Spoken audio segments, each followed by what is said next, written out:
Hi, everyone.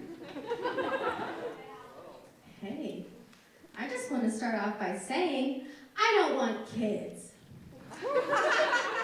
Not because I don't like kids. I like them well enough when they're not assholes. Like, I really would have hated me as a kid. I was mean. I used to punch people. I pushed my brother off my mom's lap one time. But that was one time. That was an isolated incident. But somehow, kids are always sticky.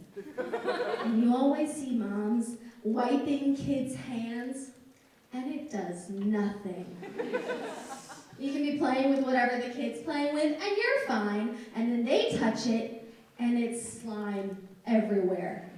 Like it just got slimed on Nickelodeon. Where does it come from? They're like snails.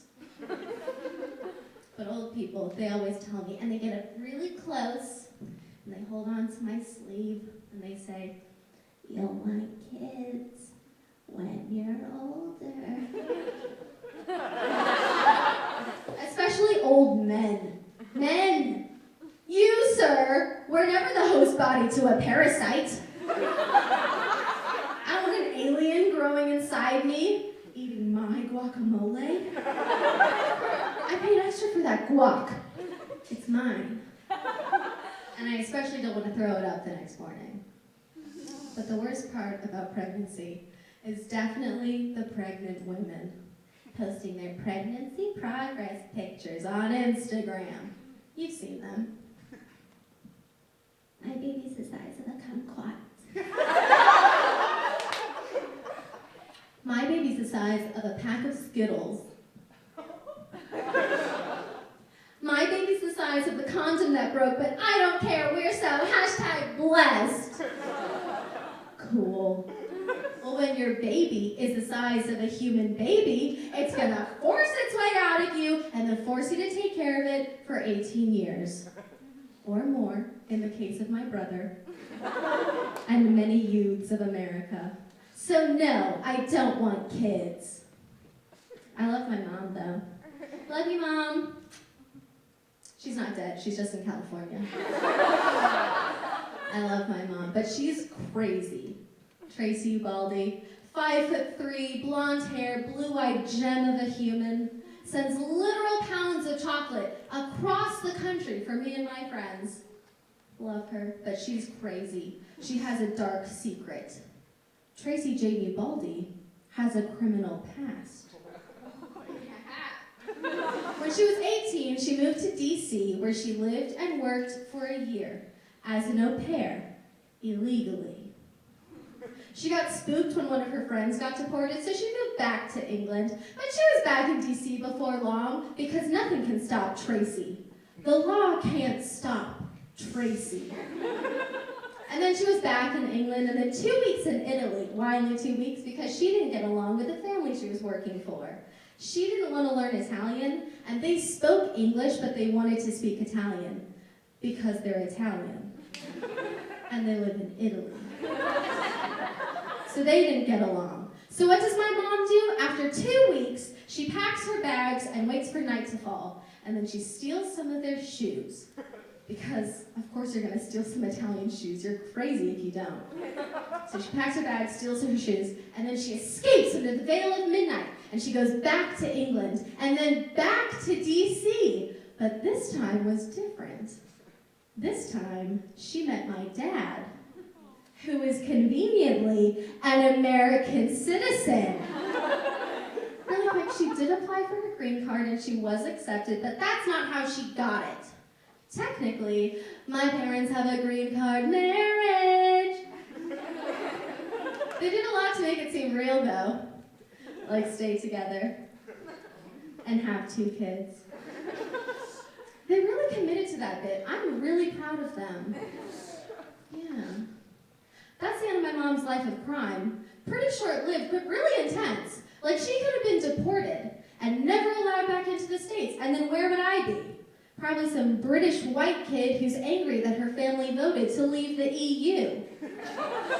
Instead, I'm an American brown kid who's angry that her family voted to leave the EU. You ever hear a cute sneeze? Just like a little... Or even worse, no sound at all, but a really contorted face. So you end up with one of these. I don't trust a cute sneeze. I don't, because if you can hold all of that force inside you, you can do anything. You can get away with anything. You could be on trial, like, did you kill Stephanie? Who, me? I could never. Of course not, with a sneeze like that. I do trust, however, a really big sneeze. You know, the kind where your entire body convulses and it acts like the epicenter to an earthquake. One of these.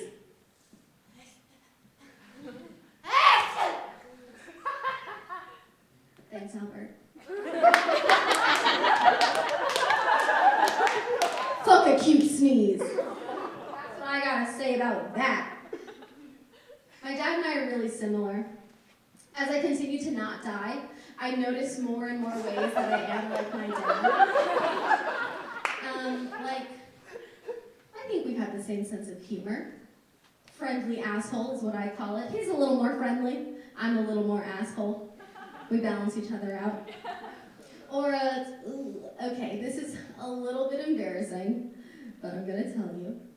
When my brother and I were little, my dad would get us to take his shoes off when he came home from work. And we loved doing it. We'd have little races to see who could get the shoe off faster. I always won, because I had smaller fingers. You know the kind of logic that they used in the Industrial Revolution? Smaller fingers, faster work.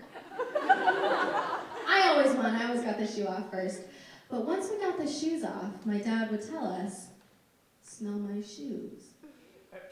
And we always did. Because why not? Your dad tells you to do something, you do it, no questions, whatever. But then he would say, hey kids, smell my feet. They smell like black cherries. And to this, we put up some resistance, as you should. But we always caved, every single time.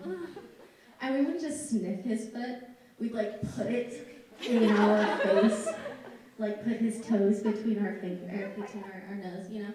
And we wouldn't just sniff it. We would snort that shit like we were snorting cocaine.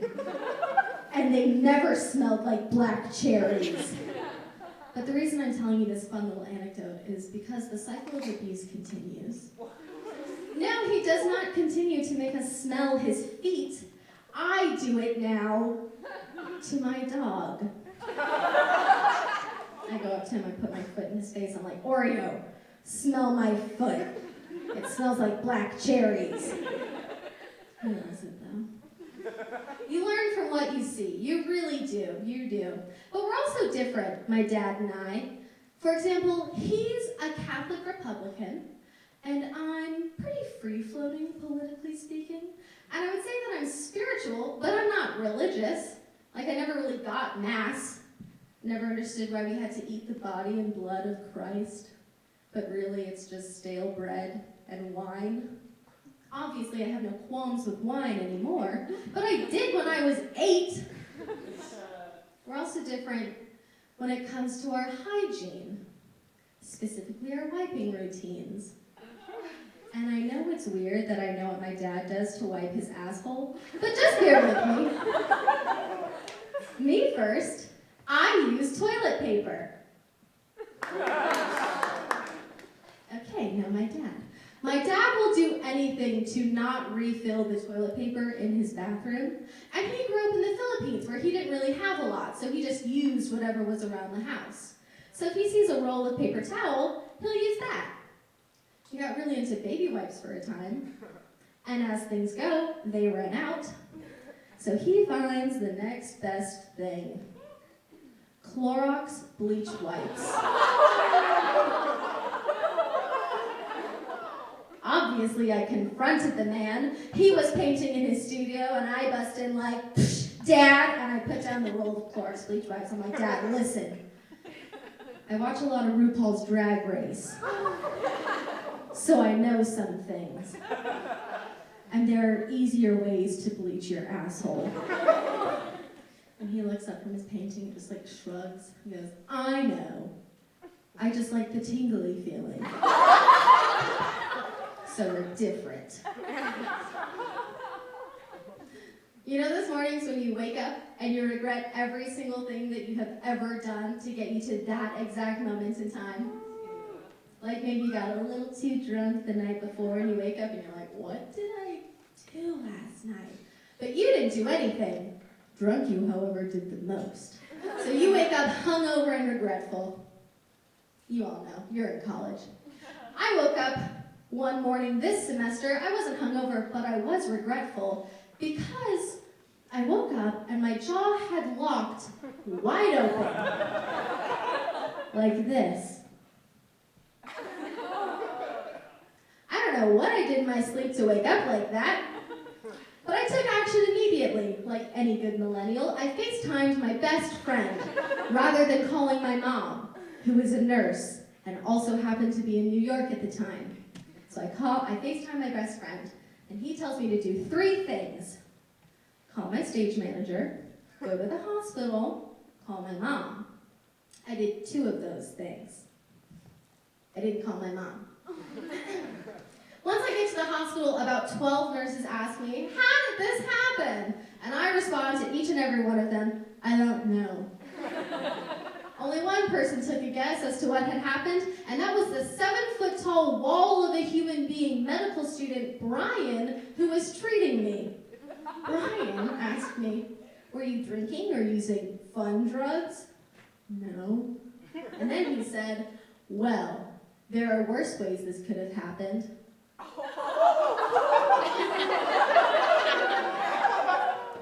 Yeah, Brian thought I sucked dick so hard that I locked my jaw open.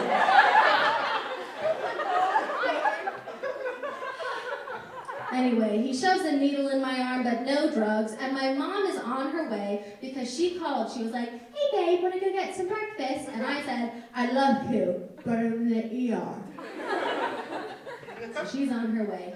Brian finally gives me drugs, and then he shoves his thumbs all the way back to my back molars and strong arms my jaw back into place. By the time my parents arrive, my jaw is once again normal, but my dad, who is not happy unless he is the center of attention, decides that it's the appropriate time to make a toast. A toast? Exactly. What? A toast which started about a year ago when some friends visited me in California, and I'd actually like to share it with all of you right now. So, super fun. If you look under your chairs, you're gonna, yep, go ahead. Look under your chair, Justin. You will find nothing because I have a limited budget and also I'm very lazy. But let's just pretend that I put a glass under each and one of your chairs. So raise your glass, and I'm gonna pretend like I forgot a glass for this. To damn college! To damn college! Damn right. On the way out, my dad asked one of the nurses for some disinfecting wipes. Medical grade, super clean. I'm really, really bad at dating. For a couple of reasons. I don't like small talk. Drives me insane. You dodge a huge bullet if you meet at the date, but sometimes you get picked up and you have to small talk in a car. And there are only so many places you can look in a car. You can look out the front window, or in your lap, or if you want to look like a psychopath, you can look directly at the driver. Direct eye contact, do not break eye contact. Or you can look out your side window. But you can't do that for too long because you'll look like you're trying to escape. Which you are. Because you can only pretend to understand sports for so long. But the real reason that I'm bad at dating, and there's no way to avoid it, Absolutely no way. All dating revolves around it, and it is the I cannot wrap my mind around eating and talking at the same time.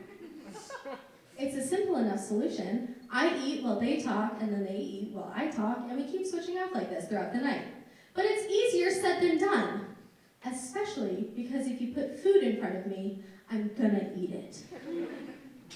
In fact, I hate to do this to you, but I can because it's my show. I need one of you to date me right now. I'm gonna put my date shirt on.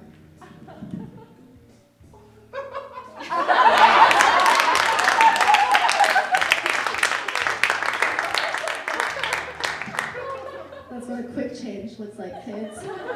So this is how this is gonna work. I'm gonna pick one of you and you don't have a choice. In the back with the zip-up sweater and the glasses and the haircut.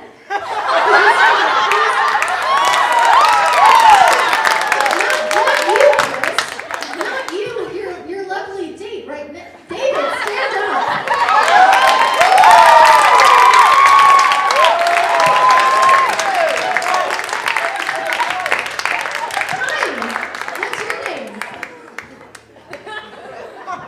What's your name? David? Okay, wait, let me get this. Oh my god, you made it! Hi! I didn't know if I had the right place, because it did not look like this on Yelp. This is your microphone. You can speak to it. I need my wine.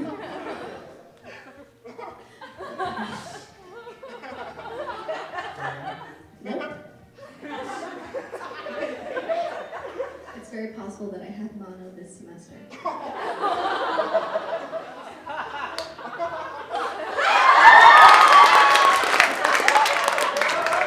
It's juice.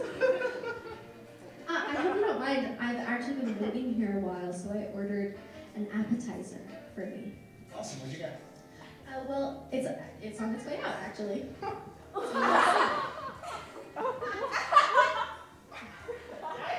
Where are we?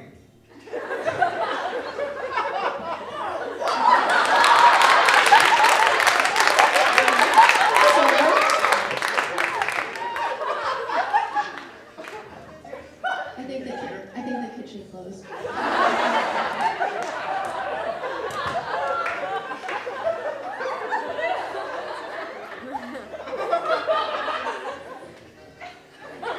How's the bacon?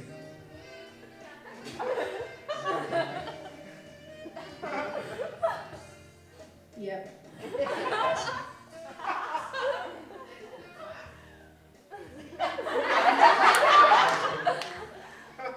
All right, get out. Get out. Leave. Get out of my show. Don't take that with you. You're not the show anymore.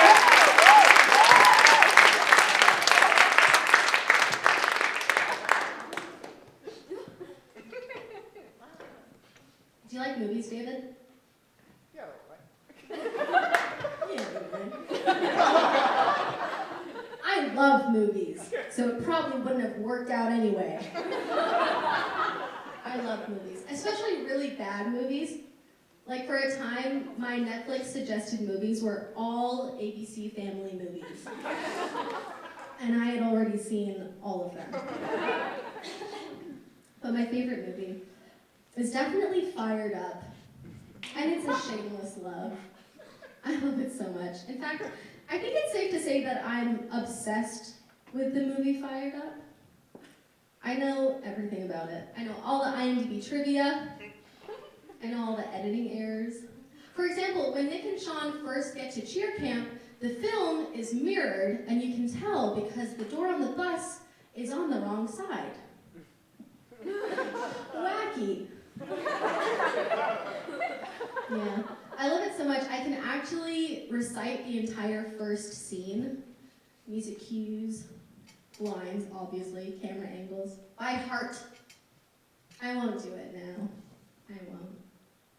Okay, all right, since you want me to so much. I will, I'll do it. Screen Gen, stay moon, pans out on the house. Bum, bum, bum, bum, ba-da-na-na-da-na. We enter the house. Two couples are making out on separate couches. The bacon is salty. Wow. Can you feel that in your stomach? What? Butterflies. My mom always told me I would feel butterflies when I met the right girl. I think I'm ready. They go off. Can you believe him? He falls so easily. I'm a little more guarded. I think it's because I've been hurt before. I'll never hurt you. They continue making out. We hear a car door slam. My dad! My dad! You two are sisters? No, our dads are just gym buddies and they go to the gym together. Your best bet is to curl up in a ball on the floor and wait until they stop beating you. And I'm only telling you this because I think I might love you. The boys jump behind a couch. What's our play? I'll get the car keys. You go long. On my count. Break. They're out the window. They're in the car. They're driving away. I think we should probably wait 2 days before we call them. Ha ha ha. They see the dads running behind them. Do you think they have any idea of how fast a car can go? They speed up. They come to a dead end. Reverse. Kitty cat dog. Over the fence. On my count. Break. They're over one fence. They're over two fences. They're over a third fence. They're in a pool. A lot of lady legs. They come up. Hi, I'm Nick. Sean, can we borrow your pool? Beach ball comes into the water, fired up.